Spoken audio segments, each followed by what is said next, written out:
পশ্চিমবঙ্গের প্রশাসনিক চেহারায় বড় পরিবর্তনের ইঙ্গিত। রাজ্য ক্ষমতায় থাকা ভারতীয় জনতা পার্টি বা বিজেপি সরকার ধীরে ধীরে সরিয়ে দিচ্ছে মুখ্যমন্ত্রী মমতা বন্দ্যোপাধ্যায়ের আমলে চালু হওয়া বিশ্ব বাংলা লোগো। তার জায়গায় ব্যবহার করা হচ্ছে জাতীয় প্রতীক অশোক স্তম্ভ এর এমব্লেম। সরকারি সূত্রের খবর, রাজ্যের বিভিন্ন দফতর, প্রশাসনিক ভবন, সরকারি নথি ও গাড়িতে ইতিমধ্যেই পরিবর্তন শুরু হয়েছে। নতুন করে তৈরি হওয়া বোর্ড, সাইনেজ এবং অফিসিয়াল কাগজপত্রে বিশ্ব বাংলা লোগোর বদলে অশোক স্তম্ভ ব্যবহারের নির্দেশ দেওয়া হয়েছে। এই সিদ্ধান্তকে ঘিরে শুরু হয়েছে রাজনৈতিক বিতর্ক। বিজেপি নেতৃত্বের দাবি, প্রশাসনের নিরপেক্ষতা বজায় রাখতে এবং ব্যক্তিকেন্দ্রিক ব্র্যান্ডিং থেকে বেরিয়ে আসতে এই পদক্ষেপ। তাদের মতে সরকারি কাজে জাতীয় প্রতীক ব্যবহারের মধ্যেই দেশের ঐক্য, সংবিধানের মর্যাদা বজায় থাকে। অন্যদিকে তৃণমূল কংগ্রেসের পক্ষ থেকে সিদ্ধান্তের তীব্র সমালোচনা করা হয়েছে। তাদের বক্তব্য, বিশ্ব বাংলা শুধু একটি লোগো নয়, এটি রাজ্যের সংস্কৃতি, শিল্প এবং গর্বের প্রতীক। এই পরিবর্তন আসলে রাজনৈতিক প্রতিহিংসা ছাড়া আর কিছুই নয় বলে অভিযোগ তুলেছে বিরোধী শিবির।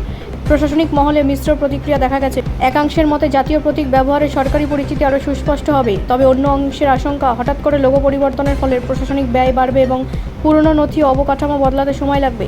সাধারণ মানুষের মধ্যেও এই সিদ্ধান্ত নিয়ে মতভেদ রয়েছে। কেউ এটিকে স্বাগত জানাচ্ছেন, জাতীয় পরিচয়ের জোরদার হিসাবে, আবার কেউ মনে করছেন এটি অপ্রয়োজনীয় পরিবর্তন যা রাজ্যের নিজস্ব ব্র্যান্ড ইমেজকে ক্ষতিগ্রস্ত করতে পারে।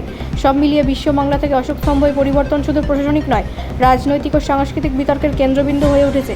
এই নিয়ে আগামী দিনে রাজ্য রাজনীতিতে আরও উত্তাপ বাড়বে বলেই মনে করছেন বিশ্লেষকরা। ব্যুরো রিপোর্ট, রাষ্ট্রীয় প্রসার বাংলা।